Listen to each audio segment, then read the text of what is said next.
समाजवाद एवं रूसी क्रांति। सामाजिक परिवर्तन का युग।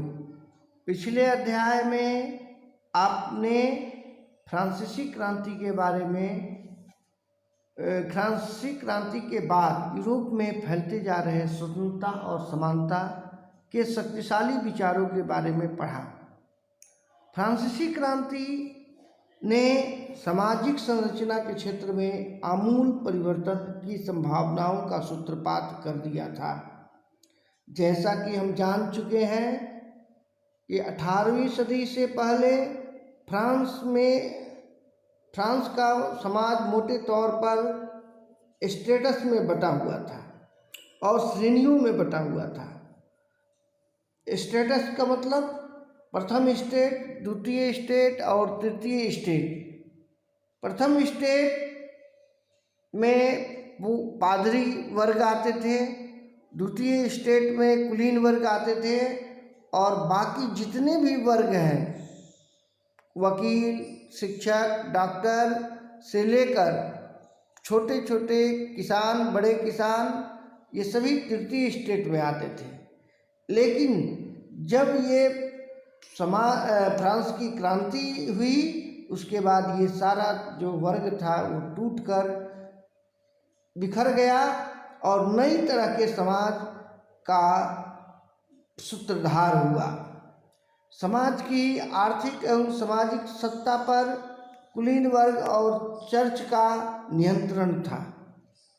समाज में जितने भी सामाजिक और आर्थिक चीज़ें थी, सब पर जो सत्ता था वह कुलीन वर्ग और पादरी के पास था।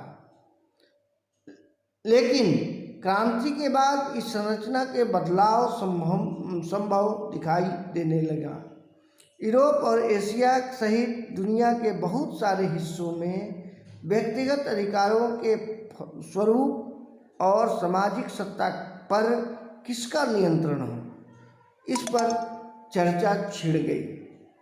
भारत में भी राजा राम मोहन राय और डेरोजियो ने फ्रांसीसी क्रांति के महत्व का उल्लेख किया और भी बहुत सारे लोग क्रांति के पश्चात यूरोप की स्थिति के बारे में चल रही बहस में कूद पड़े। आगे चलकर उपनिवेशों में घटी घटनाओं ने भी इन विचारों को एक नया रूप प्रदान करने में योगदान दिया। मगर यूरोप में भी सभी लोग आमूल सामाजिक परिवर्तन के पक्ष में नहीं थे। इस सवाल पर सबकी अलग अलग राय थी। बहुत सारे लोग बदलाव के लिए तैयार तो थे, लेकिन वे चाहते थे कि यह बदलाव धीरे धीरे हो। एक खेमा मानता था कि समाज में आमूल पुनर्गठन जरूरी है। कुछ रूढ़िवादी का मतलब आप लोगों ने पहले अध्याय में पढ़ा होगा कि जो प्राचीन परंपराओं को मानते थे वो रूढ़वादी हैं, और उदारवादी दोनों को मिला के चलने वाले, और आमूल परिवर्तन वाले जो है उदारवादी हैं, और रेडिकल जो है आमूल परिवर्तन, पूरी तरह से पुराना जो सामाजिक परिवेश था उसको बदलने के पक्ष में थे। समाधानों के पक्ष में थे। उस समय के संदर्भ में इन शब्दों का क्या मतलब था, समाज राजनीति की इन विचारधाराओं में क्या फर्क थे और कौन कौन सी बातें थीं जो समान थी।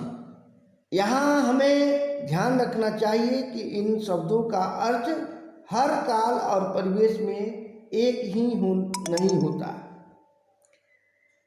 हम 19वीं शताब्दी की कुछ महत्वपूर्ण राजनीतिक परंपराओं का अध्ययन करेंगे और देखेंगे कि उन्होंने परिवर्तन के संदर्भ में क्या असर डाला। इसके बाद हम एक ऐसी ऐतिहासिक घटना पर अपना ध्यान केंद्रित करेंगे जिसमें समाज के रेडिकल और पुनर्गठन का एक गंभीर प्रयास किया गया। रूस में हुई क्रांति के फलस्वरूप समाजवाद 19वीं सदी के जरूरतमंद 20वीं सदी का स्वरूप तय करने वाले महत्वपूर्ण और शक्तिशाली विचारों की श्रृंखला का हिस्सा बन गया।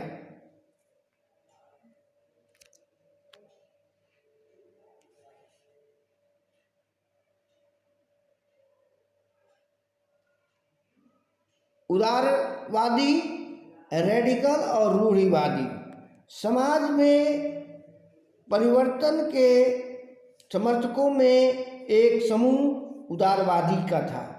उदारवादी राष्ट्र चाहते थे कि उसमें सभी धर्मों को बराबर और समान जगह मिले।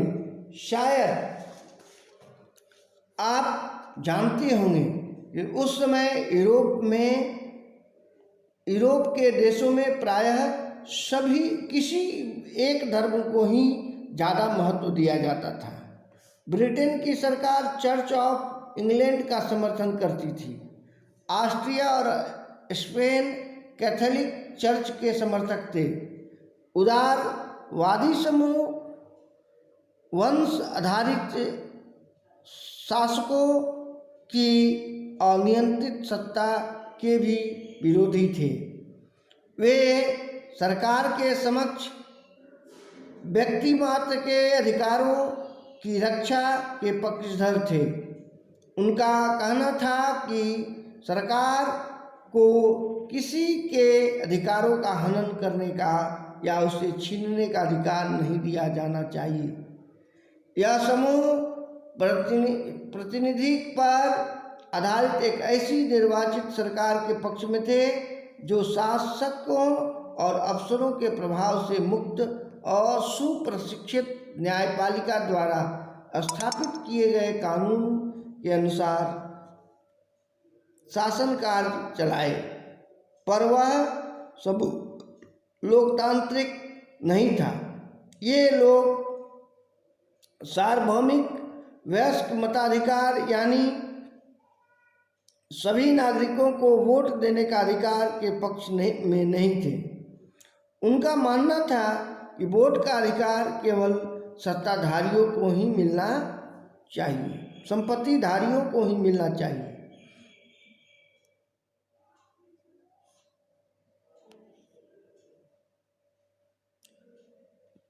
इसके विपरीत रेडिकल समूह के लोग ऐसी सरकार के पक्ष में थे जो आबादी के बहुमत के समर्थन पर आधारित हो। इनमें बहुत सारे लोग महिला मताधिकार के आंदोलन के समर्थक थे।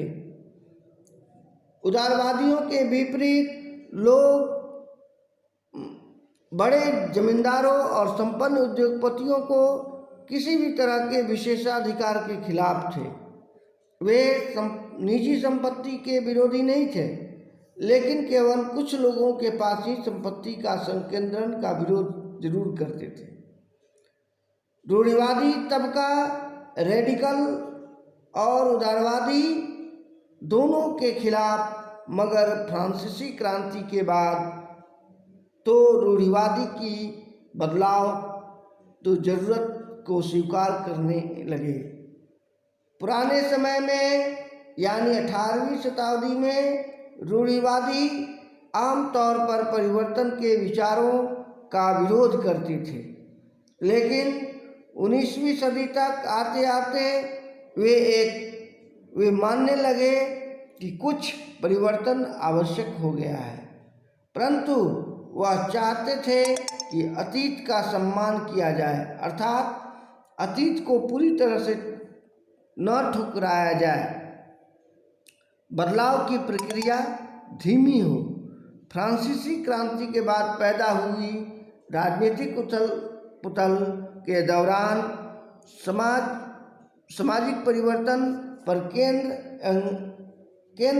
केंद्रित इन विविध विचारों के बीच काफ़ी टकराव हुए। 19वीं सदी में क्रांति और राष्ट्रीय कायांतरण की विभिन्न कोशिशों ने इन सभी राजनीतिक धाराओं को और सीमाओं को, संभावनाओं को स्पष्ट किया। बच्चों, अभी इस चैप्टर में हम लोगों ने 3 चीज़ों को ज़्यादा ध्यान दिया है। एक, पहला है उदारवादी, दूसरा रूढ़िवादी और तीसरा रेडिकल। 3 विचारधारा थी फ्रांसीसी क्रांति के बाद। रूढ़िवादी जो पुराने विचारों को मानने वाले थे, जो जैसा कि पहले था कि 3 स्टेट, पादरी वर्ग, कुलीन वर्ग और अन्य वर्ग, तो इसी के अनुसार से चलना चाहते थे और उसका परिवर्तन करने के पक्ष में नहीं थे। दूसरा आता है उदारवादी। उदारवादियों का ये मत था कि मुझे समाज में परिवर्तन करना है, लेकिन कैसे परिवर्तन करना है? पूरी तरह से परिवर्तन नहीं करना है, बल्कि उसमें धीरे धीरे आगे बढ़ते हुए हमें सुधार करना है। और तीसरा वर्ग था जो रेडिकल वर्ग था, जो पुराने सभी परंपराओं को साफ हटा के नए तरह के समाज का निर्माण करना चाहते थे। और उसमें भी एक दूसरे के बीच मतांतर भी था। मतांतर कहने का मतलब, कुछ लोगों का मानना था कि जो संपत्तिवान लोग हैं वही मताधिकार के अधिकारी हैं। दूसरी बात आती थी कि कुछ लोग महिलाओं के संपत्ति देने पर के पक्ष में नहीं थे। तीसरी बात आती है कि महिलाओं को वोट देने का अधिकार नहीं रखा गया। तीसरी बात एक और आती है कि जो लोग सरकार को टैक्स देते थे और संपत्तिवान होते थे, उन्हीं को मताधिकार दिया गया था। तो इन सभी बातों को मैं बेहतरीन ढंग से व्याख्या कर दिया है। अब सभी विद्यार्थियों से अनुरोध है, इसका नोट्स बना के और मेरे नंबर 94 720 और 22 917 पर मेरे व्हाट्सएप नंबर पर अपना होमवर्क बना के भेजें। अभी तक मैं लगभग 5-6 क्लास ले चुका हूँ, लेकिन 9th क्लास का मैं कल अर्थशास्त्र का मैंने होमवर्क दिया था। किसी विद्यार्थी ने अभी तक उसका कोई उत्तर नहीं दिया है। और आज मैं इतिहास का दूसरा अध्याय पढ़ा रहा हूँ, इसका भी कोई रिस्पॉन्स मिले मैं आशा करता हूँ। इसलिए सभी विद्यार्थी इसको पढ़ें और मेरे व्हाट्सएप नंबर पर अपना लिखित भेजें। धन्यवाद। शुभ प्रभात।